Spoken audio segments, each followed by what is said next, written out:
उधर पूर्वोत्तर के तीनों राज्यों में कांग्रेस का बुरा हाल रहा और कहीं उसे 5 सीट मिली तो कहीं पर एक भी नहीं मिली। नौबत यह आ गई कि 3 राज्यों की सीटें मिला दें तो भी कांग्रेस दहाई का आंकड़ा नहीं छू पाई। और गुजरात के बाद पूर्वोत्तर में भी कांग्रेस का फ्लॉप शो जारी रहा, क्योंकि त्रिपुरा में कांग्रेस को 3, मेघालय में 5 और नागालैंड में एक भी सीट नहीं मिली।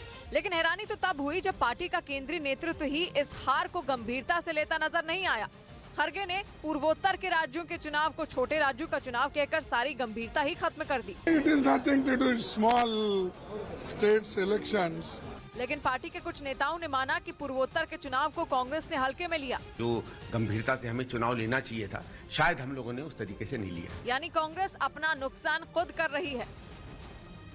जबकि बीजेपी ने पूर्वोत्तर में जीत के लिए पूरा जोर लगा दिया और 3 में 2 राज्यों में जीत हासिल की। खुद प्रधानमंत्री की अगुवाई में बीजेपी के बड़े नेताओं ने प्रचार किया और त्रिपुरा, नागालैंड और मेघालय में धुआंधार रैलियां की। जबकि कांग्रेस के बड़े चेहरे केवल नाम के लिए वहां पहुंचे, क्योंकि राहुल गांधी ने मेघालय में सिर्फ एक रैली की, जबकि खरगे भी एक बार ही प्रचार करने गए, जिसकी वजह कांग्रेस ने भारत जोड़ो यात्रा को बताया। लेकिन कांग्रेस नेताओं के बयान से लगा कि कांग्रेस ने पूर्वोत्तर में हुए चुनावों को गंभीरता से नहीं लिया, क्योंकि वो त्रिपुरा, मेघालय और नागालैंड से ज्यादा मध्य प्रदेश, राजस्थान और छत्तीसगढ़ पर बात कर रहे थे। मतलब कांग्रेस की फजीहत किसी विरोधी ने नहीं, बल्कि उसकी अपनी नीतियां करवा रही हैं। और उसकी तैयारी अगर इसी तरह रही तो 2024 की लड़ाई कांग्रेस के लिए मुश्किल हो जाएगी। इधर अदानी हिंडनबर्ग रिसर्च मामले में सुप्रीम कोर्ट ने 6 सदस्यों की जांच कमेटी का गठन कर दिया, जिसकी अध्यक्षता सुप्रीम कोर्ट के रिटायर्ड जज एएन सप्रे करेंगे, जिन्हें 2 महीने में इस मामले की जांच रिपोर्ट सुप्रीम कोर्ट में सौंपनी होगी।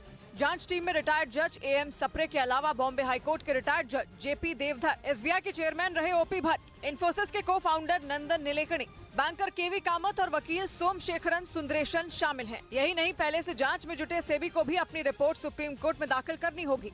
वहीं गौतम अदानी ने ट्वीट कर सुप्रीम कोर्ट के इस फैसले का स्वागत किया।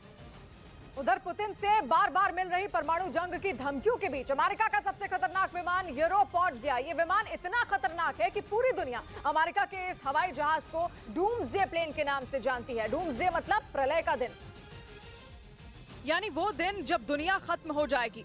और खौफ भर देने वाले इसी नाम से जाना जाने वाला अमेरिका का प्लेन यूरोप पहुंच गया।